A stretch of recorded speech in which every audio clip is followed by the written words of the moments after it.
Merci Bonjour. beaucoup d'avoir répondu présent à ce rendez-vous. On va commencer par vous présenter. Est-ce que vous pouvez vous présenter en quelques mots, enfin dire qui vous êtes? Et je vous remercie de m'avoir invité donc à cette émission, la première. Et je suis très heureux vraiment d'être le premier qui ouvre cette émission. Et merci de m'avoir fait cet honneur. Donc, je suis l'apôtre Godé Yuvula, responsable principal des missions évangéliques Grâce Abondante et notamment avec les autres missions. Voilà, donc je suis marié à la prophétesse Sylvie Yuvula. Le Seigneur nous a fait grâce d'avoir 4 enfants et qui servent les Seigneurs avec nous dans la moisson du Seigneur. Donc voilà un petit peu ma présentation. Amen. Alors, est-ce que vous pouvez parler de votre jeunesse? Dans quel environnement vous avez grandi? Est-ce que vous avez toujours été chrétien? Alors éventuellement non, je n'ai pas toujours été chrétien, mais dès mon tendre enfance et la grâce que j'ai eue d'avoir des parents chrétiens donc, qui déjà œuvraient, ils étaient très engagés dans une église protestante au Congo, d'où je viens, à Kinshasa, donc plus précisément. Et c'est là où j'ai passé ma jeunesse.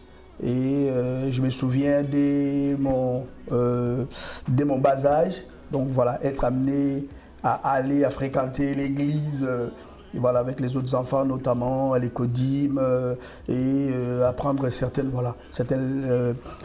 leçons de la Bible.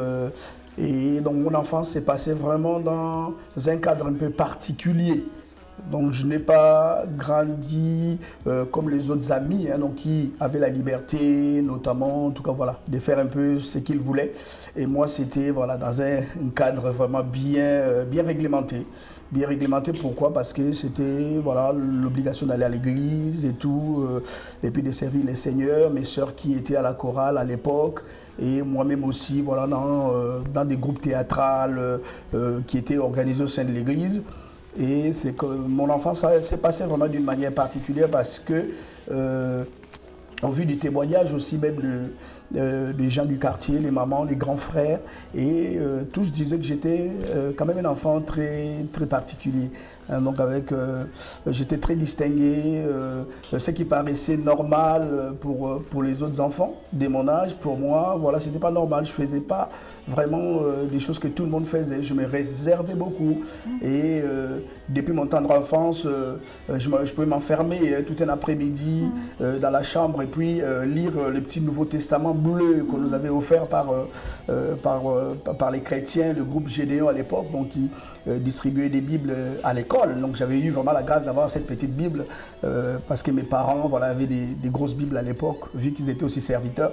Et moi, avec ma petite Bible, je m'enfermais avec le Nouveau Testament. Je lisais quoi que je ne comprenais rien. Mais voilà, c'était de telle manière, de cette manière-là que je vivais.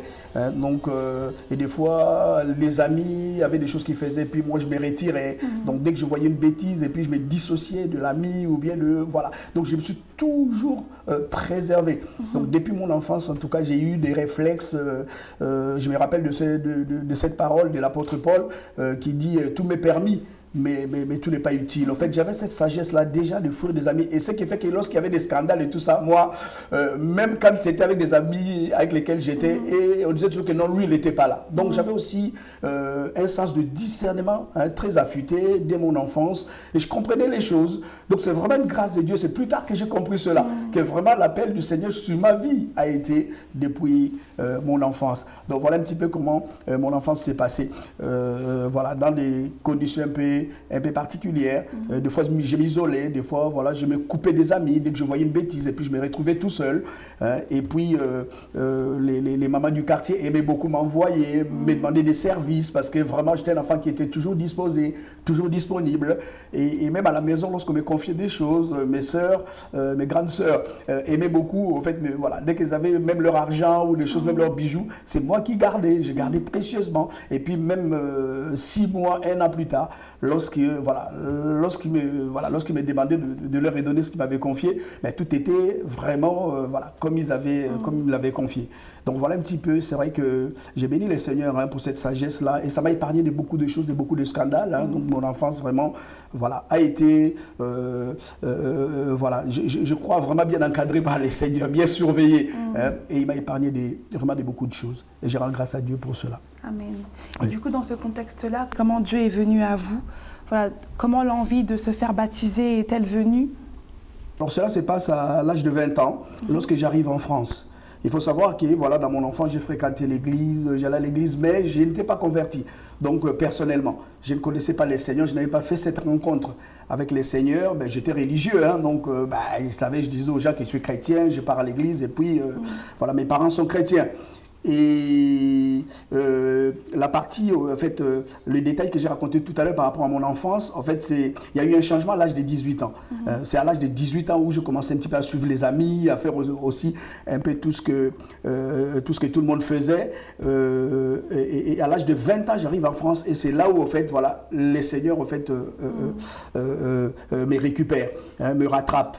Et c'est là, commencé par 2 amis. Donc à l'âge de 20 ans, j'habite à Paris, je suis jeune, je commence déjà à travailler, je voulais faire des études, mais ça n'a pas été le cas parce que, voilà, donc des conditions, je ne remplissais pas les conditions, surtout administrativement par là, je n'avais pas les papiers qu'il fallait pour voilà, intégrer l'université. Et j'ai commencé à travailler très tôt, hein, donc à l'âge de 20 ans, et c'est en ce moment-là, hein, donc j'avais 2 amis, c'était un couple d'amis et je me rappelle toujours, j'ai eu quelques invitations chez eux parce qu'ils aimaient beaucoup faire des anniversaires, des choses comme ça. Et puis ils m'ont envoyé un jour qu'ils étaient chrétiens et c'est vrai que j'étais étonné aussi hein, de voir voilà, qu'ils aimaient en même temps des fêtes et tout ça parce que, quoique moi-même aussi j'étais dans une confusion assez poussée, mais voilà, donc je savais quand même, puis je savais comment est-ce qu'un chrétien doit se comporter. Puis bon, et jusqu'à ce qu'un jour, ils m'invitent à leur église. Et cette église, c'était à la porte de la Chapelle à Paris. Nous sommes partis avec eux cet après-midi-là, c'était à 14 h. Et le culte a commencé. Et il y avait une atmosphère dans ce culte qui était, mais vraiment une atmosphère divine. C'était un culte vraiment glorieux. Et c'est là où j'ai été touché. J'ai vu des jeunes donner leur vie au Seigneur.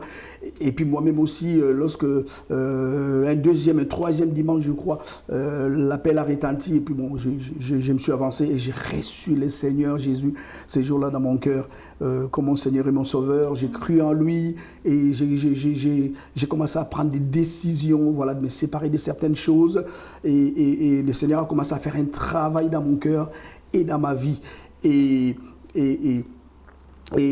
quelques années plus tard, donc je crois 2 ans plus tard ou 3 ans plus tard, je suis reparti vers le Congo.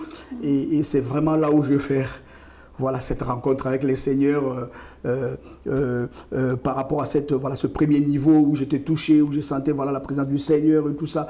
Mais voilà, donc je n'avais pas vraiment pris au sérieux voilà, ce qui se passait dans ma relation avec les seigneurs. C'est lorsque je pars au Congo, et c'était en 1989, hein, donc il y a 34 ans de cela. Et c'est là où vraiment cette rencontre a été une rencontre d'impact. Un ami d'enfance est venu me trouver donc, lorsqu'il a appris que j'étais revenu au Congo. C'est un ami d'enfance, mais aussi, voilà, on était dans la même classe. C'était un collègue de classe aussi en même temps. Et c'est lui, au fait, qui va venir me parler du Seigneur. C'était dès les premiers jours lorsque j'ai atterri au Congo. Et il est venu me parler du Seigneur. Et là, je me rappelle, j'ai été touché encore fortement. Et il m'a dit, en fait, il m'a demandé de prendre encore cette décision. Je lui ai dit, mais j'avais déjà reçu Jésus. Il me dit, mon frère, moi, le Seigneur m'a vraiment rassuré. Il m'a vraiment convaincu qu'il fallait que maintenant tu prennes la décision. Parce que non pas simplement tu es un enfant de Dieu, mais tu es appelé pour servir le Seigneur. Et ces jours-là, je me rappelle, voilà, j'ai vraiment repris cette décision de recevoir encore le Seigneur. Et c'est là où il m'a ramené le soir même dans une veillée de prière qui était chez eux. Et le Seigneur m'a visité d'une manière extraordinaire. J'ai pris rendez-vous le lendemain avec les pasteurs. Et voilà, les pasteurs m'ont reçu, on a parlé énormément. Il avait prié pour moi. Et c'est là où voilà, je rentre vraiment dans cette expérience de la communion, de l'intimité avec le Seigneur. Et voilà, donc ça c'est l'étape un peu de ma conversion. Et quand je suis revenu en France, voilà, je me suis fait baptiser tout de suite. Voilà, Amen. Merci. Et du coup, par rapport à cette conviction que vous avez eue, automatiquement il y a l'appel de Dieu qui vient juste après. Sur quelle forme en tout cas Dieu s'est révélé à vous lorsqu'il vous a dit que vous étiez appelé à le servir, plus précisément dans le ministère? Comment vraiment ça s'est passé? Qu'est-ce que Dieu vous a dit et sous quelle forme justement? Lors de la fin de mon séjour au Congo, hein, donc pour voilà, avoir une suite logique. Donc, lors de la fin de mon séjour au Congo, il y a eu des événements donc, qui se sont multipliés. Donc, moi, j'aimais, en fait, dans ma décision, je voulais être un bon chrétien. J'avais pris des décisions. Pour moi, c'était carré. J'ai promis au Seigneur de les craindre, de marcher droitement. J'ai pris vraiment des décisions. Et moi, je croyais que ça s'était arrêté là.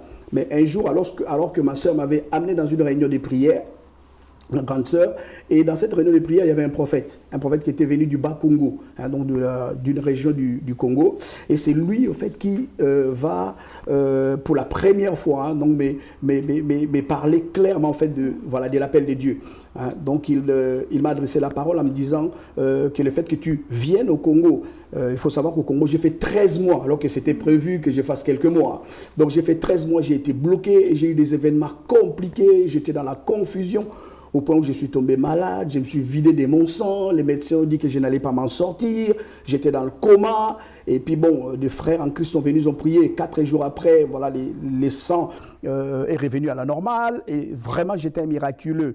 Hein, et c'est là où lorsque je rencontre ces prophètes, et il me décrit des choses, il dit ton arrivée au Congo n'était pas le fruit du hasard, donc tu étais venu parce que Dieu avait voulu. Normalement, tu allais mourir, mais le Seigneur a intervenu, hein, et il t'a appelé depuis ton tendre enfance, le Seigneur t'avait appelé et tu vas être à son service, tu vas les servir. Et puis, je me rappelle même, il m'avait parlé avec un ton sévère, hein, disant, pourquoi fuis-tu l'appel du Seigneur? Jusqu'à quand fuiras-tu l'appel de Dieu? Hein, tu as vu toute cette confusion, des situations difficiles que tu as connues et tout ça, ça fait partie, voilà, ça fait partie de ton appel. Le Seigneur t'a appelé et tu as tellement fui l'appel que maintenant, le Seigneur te dit, stop, il faut que tu le serves. Donc ça, c'était voilà, le premier impact vraiment de l'appel. Le Seigneur me l'a parlé clairement au travers de ce prophète. Et avant de rentrer, il y a eu encore, en fait, un couple de serviteurs de Dieu, un pasteur. Ils étaient venus voir aussi ma grande sœur dans sa maison. Et puis, la sœur, la prophétesse qui était avec elle, avec ce couple-là, en fait, le couple pastoral avec la prophétesse en fait, qui était venue avec qui les avait accompagnés, qui ne me connaissait pas. Et puis elle a commencé à décrire ma vie depuis mon enfance jusqu'à en ce moment-là. Elle a parlé de comment est-ce que voilà, j'avais eu des confusions dans ma vie et puis que le temps était venu pour moi, en tout cas, de prendre l'engagement de servir les seigneurs, hein, donc de m'engager pour la cause du royaume de Dieu. Et lorsque je suis revenu maintenant en France, hein, donc c'est là où j'ai repris un peu mes habitudes. Donc voilà, je me suis coupé un petit peu du milieu évangélique. Mais un jour, j'étais à Corbeil et puis j'ai reçu un prospectus, un flyer à Corbeil-Essonnes, c'est dans l'Essonne. J'ai reçu un flyer d'une servante de Dieu qui venait du Congo, qui organisait un programme et je suis parti à ce programme-là. Et là aussi, au fait, cette servante du Seigneur a réitéré encore donc l'appel de Dieu sur ma vie. Elle a commencé à décrire en me disant, en fait, dans le même terme, hein, que jusqu'à quand fuiras-tu l'appel de Dieu? Il faut bien que tu te donnes au Seigneur. Tu ne vois pas qu'il y a un danger devant de toi. Si tu fuis l'appel, tu seras comme Jonas. Hein. Donc, je me rappelle que vraiment, voilà, j'ai commencé quand même à aller à l'église. Et c'est là où les pasteurs de l'église donc, va aussi me redire encore la même chose. Donc, le Seigneur m'a beaucoup parlé au travers de ses serviteurs. Jusque-là, je n'avais pas encore de songe. Jusque-là, je n'avais pas encore en fait, de révélation particulière. Hein, donc, dans un autre cadre qu'au travers de ses serviteurs. Donc, les pasteurs là, m'ont pris en charge et il a commencé à me prendre avec lui, à commencer à me former, à me mettre dans la modération, dans le travail et à me dire clairement que Dieu t'a appelé. Bon, et moi, comme aussi, voilà, c'était un peu dans mes habitudes de fuir l'appel, j'aimais bien à la fin prendre les gens, les ramener à la gare et puis voilà, être derrière, me cacher un peu. Parce qu'on m'a dit non, toi, le Seigneur t'a appelé hein, pour le servir et le servir dans le ministère. Je dis, papa, moi je serais bien en tant que diacre, en tant que conseiller ou en tant que, voilà, dans la logistique, technique et tout ça, et j'étais dynamique, j'organisais les choses, j'étais très bon organisateur. Il me dit, non, ça, c'est pas ton appel. Ton appel, c'est vraiment dans le sacerdoce. Tu serviras les seigneurs dans le ministère. Et comme je m'en durcissais, et c'est là où le Seigneur a commencé maintenant à se révéler à moi. J'ai commencé à avoir des songes, j'ai commencé à avoir des rêves, j'ai commencé à me voir en train d'exercer, en train de prier pour des gens, en train d'aller en mission, voilà, en train de faire des délivrances, en fait, beaucoup de choses, en train d'enseigner. Et c'est là où j'ai compris que, en fait, voilà, que c'était vraiment sérieux. Hein. Et j'ai commencé à résister encore. Hein. Donc j'ai continué à résister. J'ai dit non, Seigneur, c'est vrai, là ça devient sérieux. Tu sais bien, je te promets d'être un bon chrétien, d'être vraiment un bon ouvrier, mais pas dans le ministère. Parce qu'il faut savoir aussi que le ministère est quelque chose de très, très, très difficile. Hein. Hein, c'est très important, c'est un appel noble qui est bien, servir les seigneurs et tout, mais le soubassement, donc ce qu'il y a derrière, est très difficile. Hein, notamment, voilà, l'acharnement de l'enfer et tout ça. Les diables n'aiment pas ceux qui servent Dieu. Hein, mais gloire soit rendue à Dieu que nous sommes plus que vainqueurs. Amen. Donc cette peur-là, cette crainte-là, au fait de servir les seigneurs, parce que déjà j'étais quelqu'un qui ne voulait pas me mettre à l'avant. Voilà, moi j'aimais bien faire les choses à l'arrière et puis pousser les autres. Hein. Et c'est là où j'ai commencé à prier. J'ai pris une longue retraite. Je suis parti dans cette retraite-là et j'ai prié les seigneurs pour dire non, moi je ne peux pas servir dans les ministères. Regarde comment, dimanche après les cultes, lorsque nous sommes tranquillement installés à la maison, hein, les gens appellent pour insulter les pasteurs, pour insulter sa femme, hein, même ceux qui n'étaient pas dans le culte, au culte les dimanches. Hein, ils nous appelaient, ah oui, tel nous a appelé, il a dit que le culte s'est passé de telle manière, le pasteur a dit ça. Je dis, Seigneur, toutes ces insultes, toutes ces humiliations, mais vraiment, épargne-moi de cela.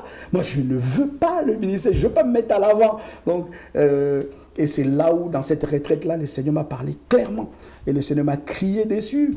Donc, c'est la première fois où j'entends audiblement la voix du Seigneur qui me dit, jusqu'à quand me résisteras-tu? Donc, j'ai eu peur. Et puis, le Seigneur me dit, lève-toi, prends l'huile et va prier pour telle sœur. Il y avait une sœur qui était à l'hôpital, qui était mourante, elle était condamnée. Hein. La semaine d'avant, on a été la voir avec des pasteurs et elle était très malade, elle était mourante. Et le Seigneur me dit, je te mandate, tu prends l'huile et tu vas. Et donc, lorsque je suis parti voir cette sœur à l'hôpital, on a prié avec elle, Dieu a fait un miracle extraordinaire. Elle était guérie, voilà, donc de sa maladie qui était pratiquement incurable. Hein, 2 jours après, elle m'a appelé et rendait grâce à Dieu. Hein, donc, il était complètement guéri. Donc, c'était une expérience, au fait, qui, voilà, donc m'a rassuré, qui m'a montré vraiment que, voilà, Dieu était avec moi. Et j'ai été donné le témoignage aussi, les serviteurs de Dieu, le pasteur, donc avec qui nous allions donc, dans cette visite avec cette sœur, était content. Il m'a dit, oui, vraiment, tu vois, j'avais dit que Dieu t'avait appelé. Hein, donc, c'est à partir de là où, voilà, j'ai commencé à avoir vraiment un accompagnement, travailler, voilà, auprès de mon pasteur, auprès aussi de tous ceux de l'église, les ouvriers de l'église, et j'ai commencé à œuvrer. Et voilà, c'est comme ça que l'expérience est venue petit à petit. Amen. Voilà. Donc, quand est-ce que vous avez commencé le ministère? Est-ce que vous avez commencé d'abord par prêcher ou alors le processus un peu du commencement de votre ministère? Ah, il y a eu justement donc un très bon processus de l'encadrement. Et j'ai béni les seigneurs, en tout cas pour mon père spirituel, hein, donc l'apôtre Ben, qui m'a prise en charge. Hein, donc à ses côtés, et puis il m'a vraiment bien préparé, formé et m'a montré donc voilà les étapes. Il m'a appris les différentes étapes du ministère, mais aussi du service. Et j'ai commencé petit à petit. Je me rappelle que j'aimais beaucoup prier, je me retrouvais des fois à l'intercession. Si vraiment il y a 2 personnes, j'étais le 3e. S'il y a 1 personne, j'étais le second, j'étais le 2e. Et j'aimais beaucoup prier. Et c'est comme ça que le Seigneur va mettre à cœur d'abord à mon pasteur de me confier les départements de l'intercession. Hein, donc j'ai travaillé, c'est là où vraiment j'ai commencé. À savoir, bon, c'est vrai que j'ai commencé un peu à faire des modérations, mais mon fort était du point de vue de l'intercession. Donc j'ai tenu l'équipe d'intercession pendant plusieurs années, à peu près 5 ans. Et voilà, donc j'ai appris vraiment à aller dans l'intimité du Seigneur, mais aussi voilà, entraîner les autres. Et aussi j'ai appris à porter les fardeaux. hein, donc du corps de Christ, le fardeau, voilà, des situations, des personnes. Et c'est vraiment dans le service d'intercession en fait, que le Seigneur a aiguisé aussi mon caractère, parce que c'est très important. C'est là où j'ai appris vraiment, en tout cas, à me rapprocher du Seigneur, mais aussi beaucoup plus aussi à le ressembler. Hein, donc c'est dans l'intercession que j'ai appris aussi vraiment à développer la compassion, la miséricorde, et à aimer les gens, à aimer mon prochain, hein, et voilà, à comprendre que voilà, nous, en tant qu'enfants de Dieu ou serviteurs de Dieu, voilà, nous sommes des sacrifices. Hein.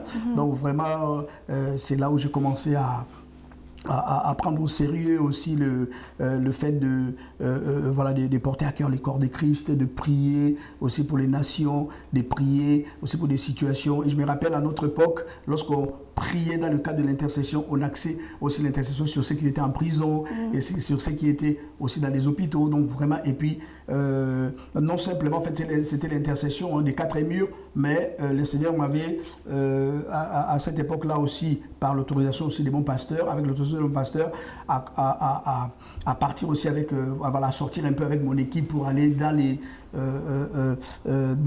hôpitaux, hein, donc dans les visites aussi, hein, dans les maisons, prier pour des personnes. Et dès qu'il y avait un cas, en fait, voilà, on allait intervenir. Et j'ai vu beaucoup la main du Seigneur là-dessus. Donc j'ai commencé petit à petit, quoi, pas à pas. Donc il y a eu un processus, bien sûr. Après, c'était voilà, formation dans la modération, formation dans la prédication. Hein, donc moi, j'ai commencé à exhorter, à encourager dans les cultes de la semaine. Et après, c'était le culte du dimanche. Hein, et puis après, voilà, j'ai reçu aussi des enseignements qui m'ont permis de me préparer, en tout cas, pour le ministère. Amen. Alors, apôtre, du coup, vous avez parlé de l'Améga, donc l'église du Seigneur qui se trouve à Garges-les-Gonesse. Est-ce que c'est à ce moment-là que Dieu s'est révélé à vous pour commencer l'Améga? Alors, en ce qui concerne l'Améga, donc la mission évangélique Grâce Abondante, comme je le disais tout à l'heure, j'ai servi pendant 5 années auprès de mon pasteur qui était un apôtre. Et durant ces voyages missionnaires, donc voilà, j'ai gardé l'église et j'ai fait cette expérience en fait de paître le troupeau, jusqu'à ce que mon pasteur maintenant prie pour moi pour que j'aille commencer voilà, une église. Et toujours avec mon épouse, on était dans une retraite où on cherchait la face de Dieu, parce que notre objectif, notre but n'était pas de commencer l'église, on était tellement bien dans notre église, jusqu'à ce que le Seigneur se révèle à nous et qu'on commence à travailler d'abord en fait, en soutien à un ministère. Parce qu'entre-temps, on avait déménagé, on a quitté les Sons, on était dans les 93. Et notre apôtre prie pour nous, pour que voilà, on commence la mission. Mais nous, hésitant comme nous étions, on a préféré aller soutenir voilà, une mission d'un apôtre aussi, hein, donc dans la région parisienne à Aubervilliers. Et nous sommes restés aussi pendant 3 années avec lui. Et c'est là où le Seigneur en fait, nous donne maintenant la vision de l'Améga. Hein, donc à savoir que la Béga a commencé en fait dans des contextes un petit peu compliqués, donc on était un peu rejeté parce que l'église où je vous ai dit on a travaillé pendant 3 années, donc on nous avait un peu mis dehors. Donc ça aussi c'est la difficulté en fait du ministère, alors que vraiment on avait contribué donc à faire fleurir les ministères, à savoir que j'étais voilà, devenu le premier responsable de cette assemblée-là. Et après, d'un jour à un autre, en fait, on nous a remerciés. Et lorsqu'on sort de là-dedans, on est parti prier avec maman et le Seigneur nous dit, voilà, maintenant, commencez ce à quoi je vous ai appelé. Donc, je bénis le Seigneur parce que c'était vraiment ensemble avec mon épouse. Hein, je reçois la vision de l'Améga. Quand je partage avec elle, elle est tout à fait d'accord avec moi. Et donc, on est parti donc dans cette aventure-là qui, jusqu'à aujourd'hui, vraiment me réjouit énormément. Amen. Donc, la mission évangélique Grâce Abondante. Amen. Est-ce que vous pouvez un peu expliquer en quelques mots la vision de l'Améga, donc la mission évangélique Grâce Abondante? Lorsque le Seigneur nous appelle, hein, donc à nous lancer avec lui dans cette aventure-là de la mission évangélique Grâce Abondante, il faut savoir qu'il y avait d'abord un constat. Le Seigneur nous avait fait voir que il y avait une nouvelle génération en fait, qui émergeait. Hein, on a compris que dans cette vision, dans cet appel, c'était le souci du Seigneur de pouvoir encadrer la jeune génération. Parce qu'à l'époque où je parle, en fait, nous sommes dans les années 1999 à 2000.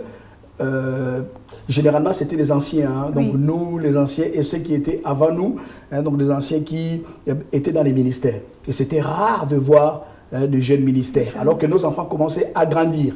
Hein, donc, quand le Seigneur nous appelle, il nous dit, voilà, je vous appelle pour me former une armée.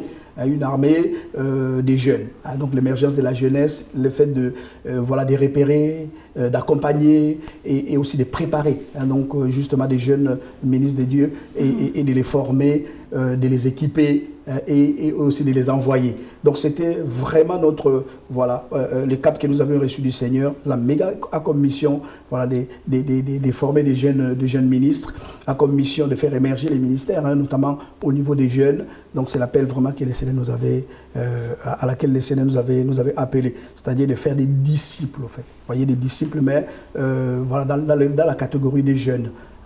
Donc, et je crois que par la grâce de Dieu, on a assez avancé au fil des années jusqu'à aujourd'hui. Amen. Donc, comme on sait aujourd'hui, il n'y a pas que la méga que vous avez comme église à chapeauter.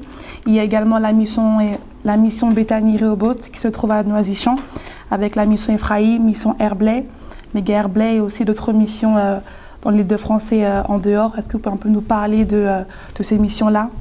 Oui, à savoir que lorsque le Seigneur nous appelle à commencer la méga, et dès qu'on a commencé, le Seigneur nous donne une vision missionnaire. Donc ça aussi, en fait, c'est un peu le centre du battement du cœur, en fait, de la méga. C'est un peu le poumon donc, de ce ministère. C'est la vision de la mission. Et c'est ce qu'on a inculqué à tous nos enfants, aux jeunes, au ministère qu'on a encadré et à tous ceux qui ont été sous notre charge. Et très tôt, en fait, on a commencé à partir de la mission. Donc la méga est une église qui s'est beaucoup déplacée. Donc c'est-à-dire qu'on avait une équipe, on se déplaçait, et notamment quand on est parti commencer une mission à l'est de l'enfance à Longwy, et puis on est parti à Courtomère. On a commencé d'abord en fait dans la phase profonde, où le Seigneur nous envoyait des fois aller jouer les gospels et tout ça. Donc c'est là où, en second lieu, le Seigneur maintenant nous donne la mission de pouvoir implanter. Et je bénis le Seigneur parce que l'équipe qu'il a composée, moi-même et mon épouse, nous avons vraiment l'âme de la mission, nous aimons la mission. Et lorsque la grâce abondante a fait pratiquement une dizaine d'années, et c'est là où le Seigneur en fait nous appelle à commencer une deuxième église. Et par son instrument, en fait, mon épouse, donc qui était le responsable de la mission. Donc voilà, c'est elle qui a été commencée à champigner la mission. Et le Seigneur a permis par sa grâce qu'on puisse vraiment démarrer la mission Bethany. Et de la mission Bethany, il y a eu l'extension de la mission Ephraïm. Et Ephraïm, après, donc il y a eu aussi... après Ephraïm, donc il y a eu aussi la mission Bethany 93, mais qui est à Torcy, et puis après à Troyes, et il y a eu entre-temps aussi méga Herblay. Donc c'est vrai que le Seigneur a permis qu'on puisse étendre un peu le champ missionnaire, mais au travers de toutes ces œuvres-là, et nous bénissons Dieu pour cela. Amen. Apôtre, comme vous l'avez dit, ça fait plus de 34 ans que vous êtes dans le ministère, que vous avez donné votre vie à Christ. Est-ce que vous avez des conseils à donner à un jeune, par exemple, qui veut commencer dans le ministère, qui veut débuter ou qui aspire, par exemple, au ministère? La première des choses, c'est vraiment la consécration. C'est vrai que j'aimerais aussi vraiment un peu, parce que c'est en même temps, donc le fait de m'adresser à nos jeunes donc qui rentrent dans le ministère, ou bien qui aspirent au ministère, ou qui sont déjà dans le ministère. La première des choses, en fait, ce qui fait la force du ministère, c'est la consécration. Donc, c'est le fait vraiment de s'abandonner, de se donner au Seigneur entièrement, de faire un travail de fond, de prendre des décisions, de se séparer avec tout mal, et puis de dépendre du Seigneur, de faire vraiment la volonté du Seigneur. C'est très important parce qu'on voit aujourd'hui beaucoup de confusion quand même. Donc on rentre dans les ministères avec enthousiasme. On veut le végétariat, on veut qu'on soit vu, on veut avoir des vues dans les réseaux sociaux et tout cela. Ça, c'est pas les ministères. Les ministères, c'est d'abord un fardeau. C'est d'abord un fardeau, une nécessité urgente. Le Seigneur nous appelle vraiment pour, comme des pompiers, pour éteindre l'incendie. Nous sommes là pour piller l'enfer et peupler les ciels. Donc c'est très important, c'est un travail qui est très sérieux. C'est un fardeau sur une question de vie ou de mort. Donc c'est pour cela que les ministres de Dieu doivent être conscients premièrement de la dépendance à Dieu, la consécration. Donc il faut rechercher d'abord le caractère de Christ que le ministère en fait. Vous voyez, ce qui fait la force en fait du ministère, c'est la consécration qui fait que le caractère de Christ se développe dans le ministre. Et les bons ministres, c'est lui qui reflète Jésus. Donc qui vraiment a les caractéristiques et aussi des qualités morales, spirituelles, qui découlent vraiment du caractère de Christ. Donc c'est là très important. Mon conseil est que le ministre doit être consacré, hein, c'est-à-dire qui est totalement, vraiment dépendant du Seigneur et obéissant, hein, donc fidèle à Dieu. La Bible dit, ce qu'on demande à des dispensataires, c'est que chacun soit trouvé fidèle. Hein, voilà. Et par rapport à ça, est-ce qu'on peut dire que tout le monde peut servir dans le ministère? Est-ce que tout le monde est vraiment appelé à entrer dans le ministère ou c'est juste inclusif? Il y a un appel général, hein, donc dans Matthieu 28, 18, hein, allez par tout le monde, faites de toutes les disciples. Hein, donc ça, c'est un appel général, c'est la grande commission, comme on l'appelle. C'est-à-dire que tout chrétien, hein, donc, est appelé, voilà, à témoigner, hein, du Seigneur. La Bible dit, vous recevrez une puissance, le Saint-Esprit viendra sur vous et vous serez mes témoins. Nous sommes tous témoins de Christ et nous sommes tous ouvriers, hein, de Christ. La Bible dit que nous sommes ouvriers avec Dieu. Donc chaque chrétien est appelé à faire quelque chose, hein, dans le service, hein, dans la maison de Dieu, dans les champs missionnaires. Voilà, donc en tout cas, chacun de nous a une tâche particulière. Mais concernant en fait les 5 ministères, donc Éphésiens chapitre 4, donc versets 11 à 12, dans l'apôtre Paul donc détaille, hein, donc ces 5 ministères, c'est un appel particulier. Hein, donc c'est très important. Nous formons tous les corps de Christ et dans les corps de Christ, le Seigneur a choisi. Maintenant, ceux-là, voilà, qui doivent porter ce qu'on appelle les ministères de la parole. Hein, c'est aussi les ministères de l'autorité qui représentent au fait l'autorité de Christ dans l'Église. Hein, donc c'est très important par rapport à votre question. Donc tout le monde, c'est pas tout le monde, hein, voilà, qui est appelé dans les 5 ministères. Maintenant, la Bible dit aspirer. Hein, donc voilà, aspirer aux dons les meilleurs, ou bien ceux qui aspirent au ministère. Ben, il y a aussi un encadrement. Donc il faut aussi, c'est aussi cette responsabilité, hein, notamment des apôtres et des responsables, de pouvoir voir si c'est simplement une ambition ou c'est vraiment, voilà, l'appel authentique. Hein, donc voilà, c'est aussi un travail qui se fait, mais c'est pas tout le monde qui appelle au ministère. Hein, voilà. Apôtre, c'est vrai qu'aujourd'hui on parle beaucoup du terme mission, mais est-ce que vous pouvez vraiment expliquer en profondeur qu'est-ce que c'est la mission précisément? Dans Matthieu 28, 18, hein, toujours je reviens, donc on voit que le Seigneur va mandater ses serviteurs. Hein, donc il va dire, allez par tous les mondes et prêchez la bonne nouvelle à toute la création. Hein? Donc la mission était mandat divin. Donc comme le mot, ça vient du terme latin missio, donc M-I-S-S-I-O. Hein, donc sans le N. Hein, donc en français, la mission. Donc c'est un mandat, c'est une autre. Voilà, c'est un appel qui consiste, voilà, donc à être, voilà, mandaté, envoyé. Hein, donc la mission, c'est tout ce qui englobe au fait l'appel que Dieu nous a adressé, notamment Matthieu 28, 18 ça c'est l'appel général. Nous avons 3 sortes d'appels. Hein, donc il y a l'appel au salut, d'abord individuel, chacun de nous est appelé au salut. Après c'est l'appel général, donc à témoigner du Seigneur, à être un témoin de Christ. Mais troisièmement maintenant, voilà, il y a l'appel spécifique. Et notamment ça concerne l'appel au ministère. Hein, l'appel au ministère, c'est tout simplement fait, voilà, la désignation de Dieu. Dieu désigne des hommes, Dieu désigne une personne et il lui confie donc la responsabilité, voilà, d'accomplir une tâche, d'accomplir une mission, de faire quelque chose. Hein, donc la mission est tout simplement faite un mandat.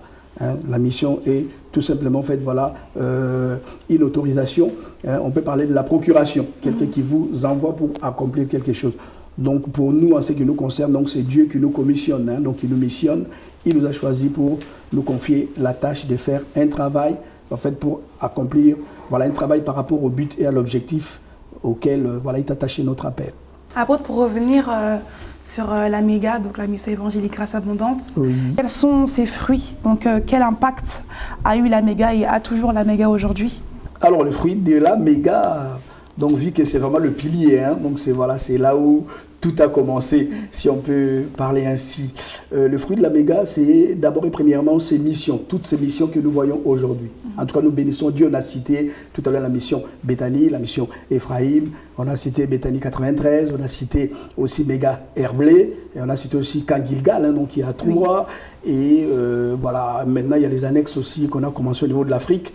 Et voilà, toutes ces missions déjà d'abord. Et en outre aussi, donc en deuxième lieu, la méga fait sortir des fils et des filles, hein, donc qui ont un très grand impact, comme on le sait, sans vraiment mentionner les détails, un peu partout en Île-de-France, gloire à Dieu. Hein, donc on a eu des fils et des filles qui sont sortis de la méga et qui aujourd'hui sont des responsables des missions, qui ont bâti des églises et qui dirigent et même qui encadrent, hein, donc beaucoup de jeunes. Donc vraiment la vision de la méga continue au travers de ses fils et ses filles. Et je crois vraiment aujourd'hui, non pas, je ne peux pas dire que nous avons vraiment atteint l'objectif, parce que l'objectif, nous allons l'atteindre peut-être voilà, quand vraiment le Seigneur va revenir ou quand on sera dans sa présence. Mais en tout cas, on a très bien avancé en fait, dans l'objectif. Hein. Nos enfants continuent dans la même vision. Hein, donc voilà, à former cette armée de jeunes, à appeler ces jeunes vraiment, voilà, se mobiliser autour du Seigneur pour, voilà, pour la conquête. Hein, la conquête, surtout la conquête du temps de la fin, c'est-à-dire travailler voilà, dans la moisson du Seigneur, piller l'enfer pour peupler le ciel, hein, pour surpeupler le ciel, c'est notre souhait. Et nous voyons vraiment voilà, ce fardeau aussi continuer dans nos fils et nos filles. Donc voilà un peu le fruit de la méga. Et je crois aussi que la méga, nous avions aussi, donc au travers de la méga, j'ai remarqué une chose. Lorsqu'on était à Duny, on était dans la ville de Duny, c'est voilà, la deuxième ville, on a commencé à Romainville, mais quand on est arrivé à Duny, après nous, il y a eu des églises qui sont arrivées. Et puis lorsqu'on arrive à Garges-les-Gonesse, la même chose, il n'y a quasiment pas d'église à Garges-les-Gonesse. Mais aujourd'hui, je crois que, je ne sais pas si je peux dire 50 ou une centaine d'églises à Garges-les-Gonesse. Le fruit de la méga, je crois que c'est vraiment une œuvre que Dieu avait suscitée et choisie hein, pour être une œuvre qui permette les connexions, mais aussi les lancements des autres missions. Hein. Donc je bénis le Seigneur pour cette vision. Et le fruit de la méga, c'est aussi les rassemblements des hommes de Dieu. Hein. Donc en tout cas, on a cette grâce-là de rassembler beaucoup de ministères, hein, recevoir des pasteurs et puis aussi des missionnaires hein, donc, qui viennent dans le pays. Le Seigneur nous a aidés vraiment à développer cette vision de la mission. Donc voilà un peu le fruit de la méga. Amen. Apôtre, pour finir, cette émission nous a été inspirée par son visionnaire, donc du coup José Tchabouillet. Oui. Est-ce que vous pouvez dire aujourd'hui que c'est aussi un bon moyen pour propager l'évangile? Merci beaucoup, en tout cas, au serviteur de Dieu, hein, José Tchabouillet, qui a obéi à la vision céleste, comme disait l'apôtre Paul, à la vocation céleste. C'est très important. Et nous avons besoin de telles émissions, hein, parce que des fois, il y a des expériences, mais qui dorment. Hein, les pères ont connu Dieu. Et ça, c'est l'apôtre Jean qui le dit dans les livres des Jean. Il dit que les enfants ont vaincu le péché, les fils ont vaincu le malin, c'est-à-dire le diable. Mais il dit les pères ont connu Dieu. Donc, il y a une expérience, en fait, qui est très importante hein, donc pour des fils, mais qui détiennent des pères. Et une telle émission, bien sûr que des fils aussi vont passer, vont partager aussi leur expérience, mais la preuve en est que voilà, ça a commencé par un père, hein, donc ça va bénir aussi des fils qui viennent aussi partager leur expérience. Cette émission est une grande bénédiction hein, donc pour permettre vraiment à ce que le corps de Christ soit édifié, hein, mais aussi voilà, que nous puissions partager les uns des autres les expériences que nous avons avec les seigneurs. Et vraiment, je bénis les seigneurs pour cette vision. Amen. Et aussi pour voilà, les visionnaires, celui par qui Dieu est passé. Merci et vous beaucoup, aussi, hein, donc, qui me questionnez aujourd'hui, soyez bénis, toute l'équipe. Hein, et je suis aussi celui qui est derrière la caméra aussi. Hein, et aussi d'autres bien-aimés qui sont dans la technique. Et Dieu bénisse chacun. Merci beaucoup. Amen. Merci beaucoup, apôtre. Merci. Un mot pour la fin. Un mot pour nous bénir. Alors, je rends grâce à Dieu. Je bénis le corps de Christ vraiment. Hein, et je loue les seigneurs pour... je voulais souligner une chose... pour ce détail aussi, parce que bon, on doit dire aussi ce qui est voilà, avantageux et désavantageux hein, par rapport à nos jeunes, par rapport aux jeunes ministres de l'Évangile. Je voulais vous remercier. Hein, je remercie tous nos jeunes, cette nouvelle génération. On voit l'unité, on voit vraiment, voilà, les jeunes se rassemblent autour, voilà, autour d'une vision. Ils soutiennent lorsqu'il y a un autre jeune qui organise un programme, d'autres sont derrière pour le soutenir. Donc, ce qui n'a pas forcément été le cas des fois dans les anciens temps. On voit que l'unité, voilà, les jeunes ont la facilité hein, donc de se mettre ensemble et puis surtout voilà, d'être ensemble dans la durée. Hein, donc demeurer vraiment unis, c'est très important, c'est ce qui fait notre force, unis voilà, autour d'une vision, la vision du Maître, donc du Seigneur, et surtout dans ces temps de la fin, voilà, soyez des conquérants, des vaillants, levez-vous, renversez l'enfer, vous êtes équipés pour. Hein, donc le Seigneur est bon et je bénis tous nos fils et nos filles, je bénis le corps de Christ au nom de Jésus. Amen. Amen. Merci beaucoup. Merci. Merci à vous de nous avoir suivis. C'était Raconte-nous avec l'apôtre Godé Yvoula. Et si vous aussi vous avez un témoignage, n'hésitez pas à nous contacter sur Insta. Nous nous ferons un plaisir de vous écouter. Raconte-nous, c'était ici et maintenant et c'était juste pour vous. Soyez bénis. Bye bye.